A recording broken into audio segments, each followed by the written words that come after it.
네, 이제 본격적으로 아키타입으로 들어가겠습니다.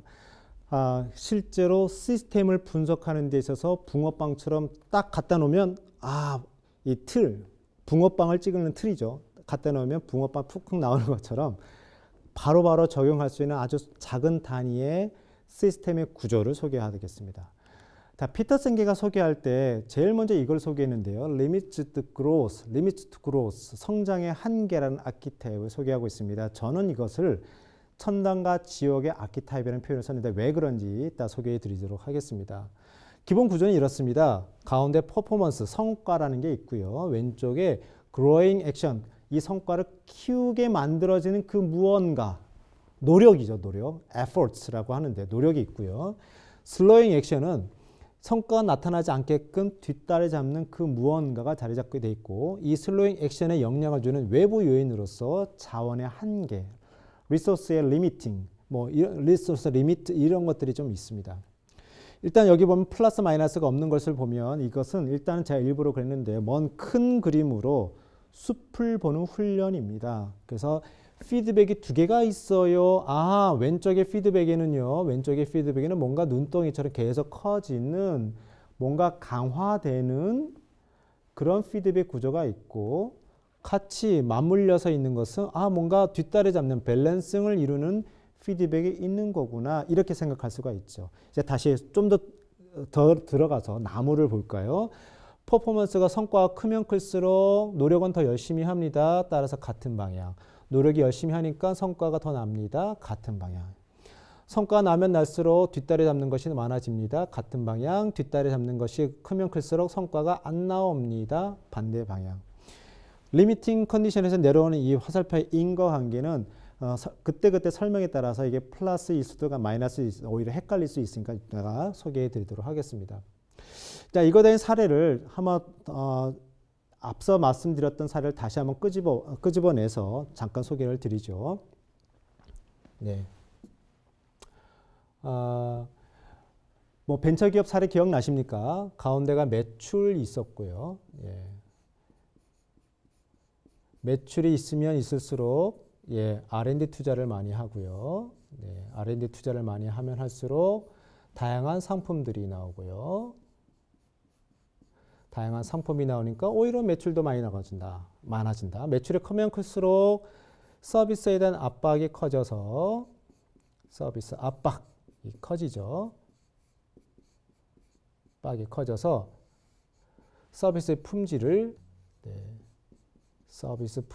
떨어뜨린다. 서비스 품질을 떨어뜨리면 고객 만족하고 직결돼서 고객 만족을 떨어뜨려서 매출을 떨어뜨리는 이런 구조.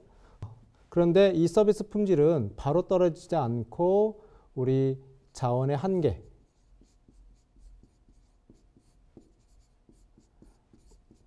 자원의 한계가 크면 클수록, 즉 자원이 풍성하면 할수록 서비스 품질은 안 떨어집니다. 그렇죠? 여기 구조를 보면 매출이 커지면 커질수록 이렇게 되는 거죠. 네, 그리고 굳이 인과관계를 본다면 커질수록 플러스 상품이 많이 나오면 매출이 커지는 같은 방향, 매출이 커지면 커질수록 압박이 가서 같이 커지는 같은 방향, 압박이 커지면 서비스 품질은 떨어져요. 반대 방향. 떨어지니까 서비스 품질과 고객 만족은 항상 같이 가요. 같은 방향. 고객 만족과 매출도 같은 방향이에요. 같이 가죠. 그죠? 자원의 한계가 많으면 많을수록 서비스 품질은 좋아져요. 같은 방향. 그러면 스토리가 어떻게 되냐? 매출이 커질수록 한쪽은 왼쪽은 매출이 계속 커지게 만드는 거. 오른쪽은 그렇죠? 오른쪽은 매출이 안 나오게 하는 건데 이것이 처음부터 팽팽하게 맞서면서 가지가 않습니다. 중요한 건 그거예요. 매출이 생기면서 다시 매출을 깎아먹는 것이 동시에 일어나지는 않습니다. 왜냐하면 바로 이 자원의 한계 때문에 그래요. 자원의 한계 때문에. 그래서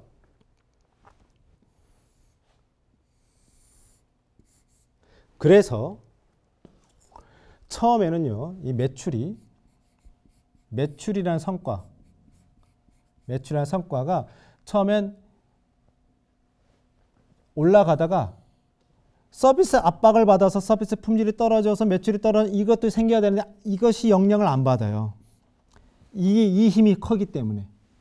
그래서 처음에는 매출도 커지면서도 왼쪽이 커지면서도 오른쪽 자원의 한계가 있는 그 한계까지 가기까지는 이 힘이 더 커집니다. 여기서 보시는 것처럼 다 플러스 다 플러스잖아요. 그죠? 계속 같은 방향으로 커지는 거예요. 같은 방향으로. 그러니까 얼마나 탄력을 받겠어요. 그 탄력을 얼마나 받냐면 이렇게 올라갑니다. 매출이. 그러다가 서비스의 한계에 다다르면서 어떤 일이 벌어지냐면 슬슬 서비스 압박이 나타나기 시작하는 거죠. 서비스 압박이 계속 고개를 쳐들면서 서비스 품질에 영향을 주면 예전 같지가 않게끔 만드는 겁니다. 그러면서 고객들도 예전 같지 않은 회사의 반응에 놀라면서 실망하면서 예전과 같이 매출이 많이 오르지 않게끔 소비자들이 행동을 보이게 되죠. 바로 이런 일들이 벌어집니다. 이럴 때 왜 지옥이라고 말씀드렸냐면 이럴 때 왼쪽에 보시는 피드백 구조를 담당하는 부서와 오른쪽의 피드백 구조를 담당하는 부서가 달라요. 다르기 때문에 약간의 정체되는 순간 왼쪽에 있는 피드백 구조를 담당하는 부서는 이쪽을 블레임합니다. 탓합니다. 우린 열심히 하는데 영업부서는 우리 맨날 야근하고 고객을 만나는데 너네들은 뭐하니? 이런 식으로 되는 거죠. 그러다 보니까 열심히 일합니다. 열심히 일하면 그만큼 서비스 압박은 계속 커져요. 계속 커져요. 그러다가 자원의 한계를 넘어서는 순간 고객 만족도, 서비스 품질도 떨어지고 고객 만족도 떨어지고 매출도 떨어지는 일이 벌어집니다. 떨어지는데 돈이 없으니까 매출이 없으니까 돈이 없으니까 같은 방향으로 R&D도 못합니다. 같은 방향으로 R&D를 못하니까 상품도 떨어집니다. 상품이 개수가 다양하지 않다 보니까 매출도 떨어집니다. 떨어지니까 돈이 없어서 또 떨어지고요. 떨어지고. 같은 방향인데 이번에는 꼬꾸라지는 것으로 같은 방향으로 탄력을 받는 거죠. 따라서 매출이 이렇게 되는 겁니다. 올라갈 땐 좋았죠. 내려갈 땐 지옥입니다. 천당과 지옥을 경험하게 되는 아키타입이 바로 이겁니다. 근데 이게 왜 중요하냐면요. 자원의 리소스에 한계가 있다는 것을 알면서도 적절히 대응을 못해요. 그 대표적인 사례가 바로 이 책입니다. 리미트 그로스. 여기 보면 이 책은 1992년도에 1판이 나왔고요. 1994년도에 2판이 나왔는데 아마존이라든 이런 데 판매는 2판이 94년도 판으로 많이 판매가 되고 있지만 일단 오리지널은 92년도입니다. 리미트 그로스, 이 책 제목이죠. 그죠? The Report for Club of Rome's Project on the Predicament of Mankind. 인류의 재앙에 대해서 앞으로 다가가는 그런 위험에 대해서 연구하는 프로젝트였던 거예요. 로마 클럽. 거기에서 로마 클럽 68년도에 만들어진 이탈리아에서 시작한 세계적인 석학들을 모셔서 시작했던 그 프로젝트의 최초 결과물이 바로 이 책, 72년도 책. 그래서 74년도까지 계속 회자가 됐다가요. 엄청난 충격을 줬었죠. 이 책은 뭐냐? 이 책의 저자들이 30년 뒤에 다시 이 책을 검증한 책입니다. The 30-year Update. 2004년도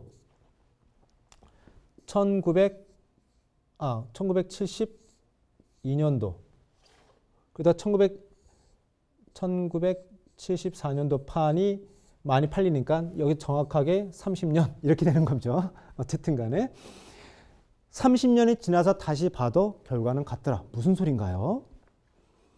이 책은요. 2014년 올해 나온 책입니다.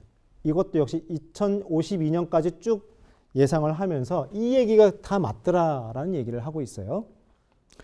즉 우리 인류의 성장은 한계를 다다를 것이다. 인류의 성장은 한계를 다다를 것이고 거기서 좀만 더 나가면 분명히 이 뭔가 문명이 꼬꾸라질 것이라는 것을 다양한 증거를 가지고 얘기를 하고 있는 거예요. 인류 역시 성장의 한계를 맞이할 것이다 라는 겁니다. 이 연구는요, 2014년 8월 달에 호주의 멜번, 어디죠? 네. 호주의 멜번 대학교 한 연구소에서 나온 만든 보고서인데요. 야, 2014년도 지금 우리가 연구를 해봤는데 우리가 연구를 해봐도 아까 말했던 리미트 그로스의 그 보고서의 내용들이 맞더라 라는 얘기를 한 거예요. 내용인즉슨 내용이 뭐냐? 여기 보면 이게 이제 멜번 연구소에서 올해 2014년도에 8월 달에 발표한 그 리포트였는데요.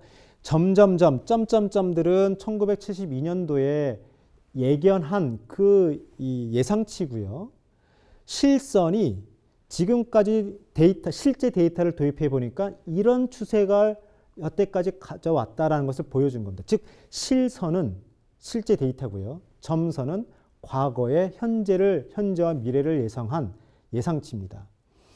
이런 리소스 전체 지구가 활용할 수 있는 리소스는 이렇게 떨어질 것이다. 다음에 food per capita 인당 사람들이 취할 수 있는 음식은 이렇게 올라갔다가 이렇게 내려질 것이다. 서비스도 올라갔다가 정점을 찍고 내려갈 것이다. industrial output per capita 인더스트리얼 산업의 전체적인 퍼포먼스도 올라가다가 떨어질 것이다. 지금 전 세계가 지금 성장이 정체되어 있다는 얘기를 다 공공연하게 하고 있지 않습니까? 그죠?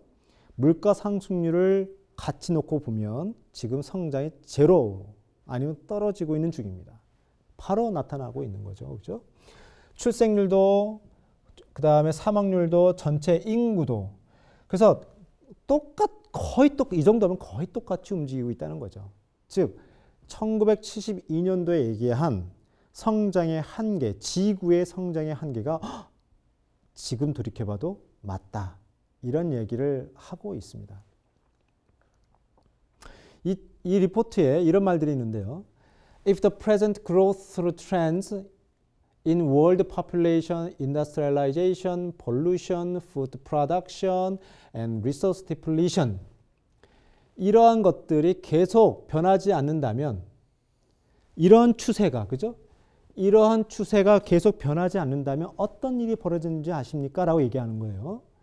The limits to growth on this planet will be reached sometime within the next 100 years. 앞으로 100년 안에 The most probable result will be the rather sudden and uncontrollable decline in both population and industrial capacity 나오는데요. 포인트는 이겁니다. Sudden and uncontrollable. 갑작스럽게 통제 불가능한 어떠한 침체기가 나타날 것이다 라는 얘기를 하는데 이것이 기후온난화와 자원 고갈로 인한 여러 가지 영향들을 한마디로 또 표현해 주고 있습니다. 근데 여기 한 줄 더 떠서 사실은 갈수록 인류 문명이 고도화되면서 복잡성은 컴플렉시티는 굉장히 올라갑니다. 복잡성이 높아가는 시스템은 어떤 면을 갖냐면 어느 한 군데서 영향이 다른 군데 영향을 더 많이 빠른 시간에 급속하게 전달하게 되죠. 즉 나비 효과가 일어나게 됩니다. 따라서 복잡성이 증가된 시스템 구조에서는 sudden and uncontrollable disaster, 재난들이 앞으로 일어나게 될 겁니다. 유례 없는, 선례 없는, 갑작스럽고 컨트롤하기 힘든 그런 재난들이 많이 일어나게 될 겁니다. 이것은 이런 구조가 그런 것을 만들어낼 수밖에 없는 구조예요, 현재까지. 자, 이런 구조를 우리가 좀 더 심도 있게 안다면 그 다음에 선택은 우리한테 있는 거죠. 어떻게 하시겠습니까? 뭐 이런 얘기를 우리는 같이 고민해 봐야 됩니다. 자, 성장의 한계에서 포인트는요. 타임 딜레이가 돼서 오버슛을 하게 되는데 이 타임 딜레이는 어디서 생겼습니까? 바로 리소스의 한계 때문에 아까 보면 이렇게 됐었죠. R도 있었고 밸런스도 있었고 이렇게 됐는데 리소스의 한계 때문에 계속 커가도 처음엔 몰라요. 뒷다리 잡는 게 힘이 발휘되지 않기 때문에 나중에 이 리소스에 다가가는 순간 지배적인 피드백이 이 말 명심해 보십시오. 예, 지배적인 피드백.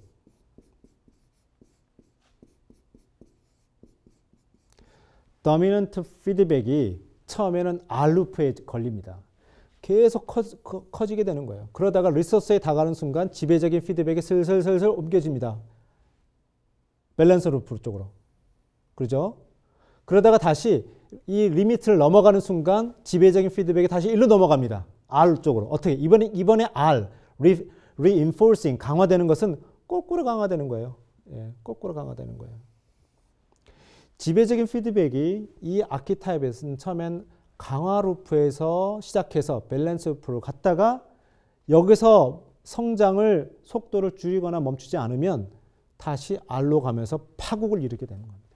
바로 그것이 타임 딜레이가 되는 거죠. 자연스럽게. 그 다음에 그 오버슛이 되고 이 플락체인이 되면서 컬랩스가 되는 겁니다. 성장이 아까 보신 것처럼 그래프에서 올라갔다 내려갔다 뭐 이런 것들 많이 보실 수 있잖아요. 인구라든가 뭐 자원이라든가 여러 가지. 이 업앤다운 자체는 엄청난 충격입니다. 시스템의 충격. 그래서 타임 오버슈팅 때문에 생기는 파동과 거기에 따른 이 시스템의 충격, 이것이 갈수록 커집니다. 커지니까 앞으로 그래서 우리는 지금 시점에서 어떤 것을 조심해야 되는 건지 계속적으로 깊이 생각을 해봐야 됩니다. 자, 이 얘기를 또 다른 식으로 좀 볼까요? 이번엔 좀 약간 지구를 봤지만 이번에는 인더스트리, 산업, 기업을 한번 볼까요? 이 논문이 있습니다. 하버드 비즈니스 리뷰의 논문인데요. When growth stalls, 성장이라는 말이 나오잖아요. 그죠? 성장이 정체될 때라는 제목인데 이 논문은 2008년도에 나온 논문인데 세계적 컨설팅 회사인 전략 컨설팅 회사인 맥킨지가 2008년도 전체 하버드 비즈니스 리뷰 논문을 보니까 이 논문 정말 좋더라 해서 상을 줬습니다. 그 정도로 참 좋은 논문인데요. 어떤 내용이 담겨 있는지 볼까요? 포인트는 이겁니다. 한 1955년에서 2006년까지 거의 50년 가까이 데이터를 보고 어마어마한 걸 발견했습니다. 대상이 누구냐? Fortune 100, 글로벌 100입니다. 그러니까 세계적으로 잘 나가는 기업을 50년 동안 추적해서 봤는데 지금 뭔가 막대 그래프 막 올라가다 갑자기 꼬꾸라졌잖아요. 뚝 떨어졌습니다. 뚝 떨어졌습니다.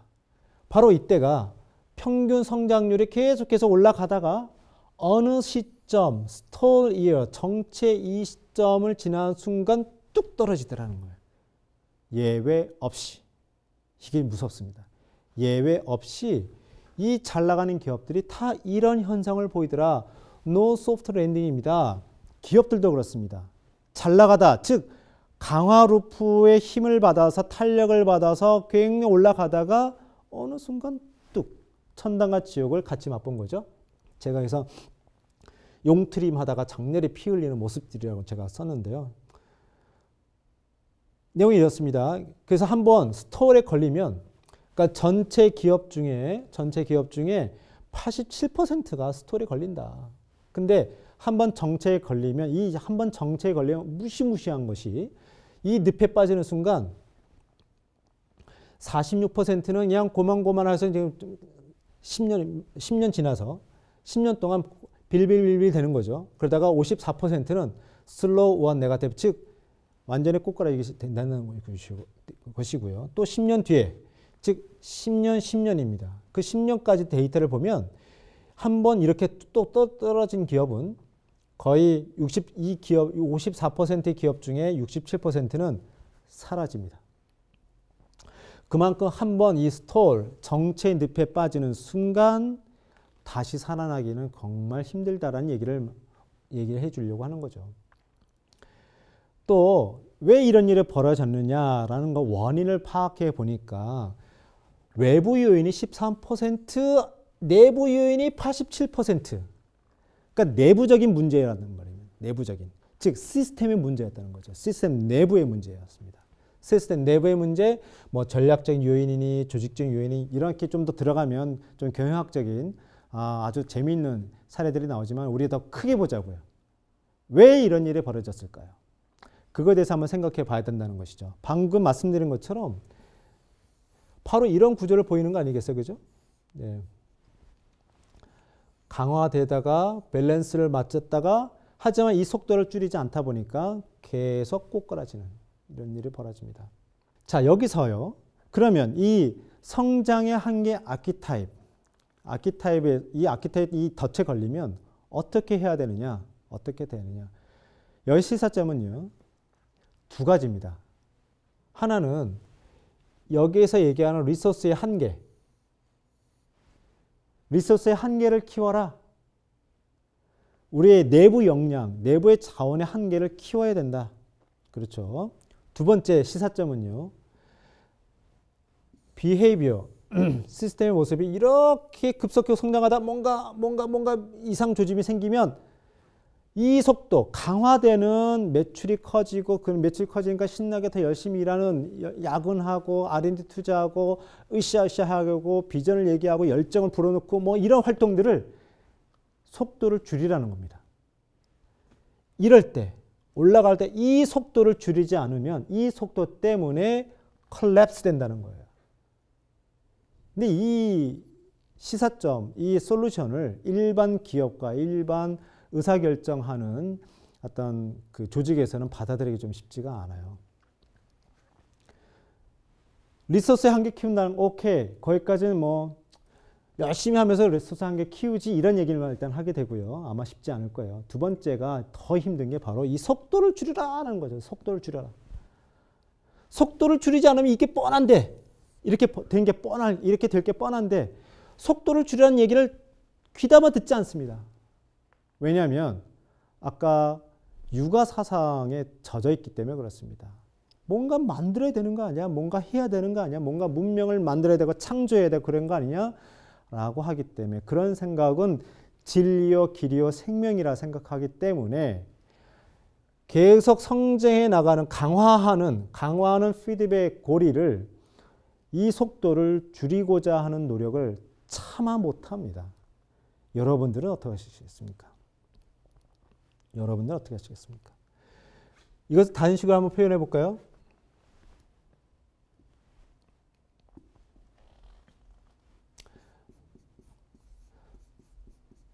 성적이 오르면 칭찬합니다. 네. 칭찬하니까 열심히 노력합니다. 밤샘 공부합니다. 밤샘 공부하니까 성적이 더 올라가요. 그러니까 더 신나게 합니다. 그죠? 성적 이렇게 올라가면 올라갈수록 체력 압박이 옵니다. 체력이 압박이 오면 더 공부를 못하니까 성적은 떨어져요. 그래서 밸런스를 이루어집니다. 그죠? 이쪽은 강화되고 이쪽은 밸런스를 이렇게 돼요. 그런데 처음에 내 신체적인 한계가 있잖아요. 그렇죠? 체력의 한계라는 게 있습니다. 네. 어느 정도 체력의 한계가 있기 때문에 성적이 오르고 이렇게 밤샘하고 해도 체력의 압박을 이렇게 쉽게 받지는 않아요. 그러니까 계속 합니다. 계속. 그러다가 어떻게 됩니까? 푹 쓰러지게 되는 거죠. 푹 쓰러지게 됩니다. 이럴 때 어떻게 해야 되겠어요? 체력을 늘려야 돼요. 오케이. 열심히 해야 되지만 이렇게 계속 소진하게 된 이 피드백, 이 속도를 좀 줄여야죠. 같은 내용들이죠. 그렇지 않으면 성적도 역시 올라가다가 이런 식으로 꼬꾸라지게 될 겁니다.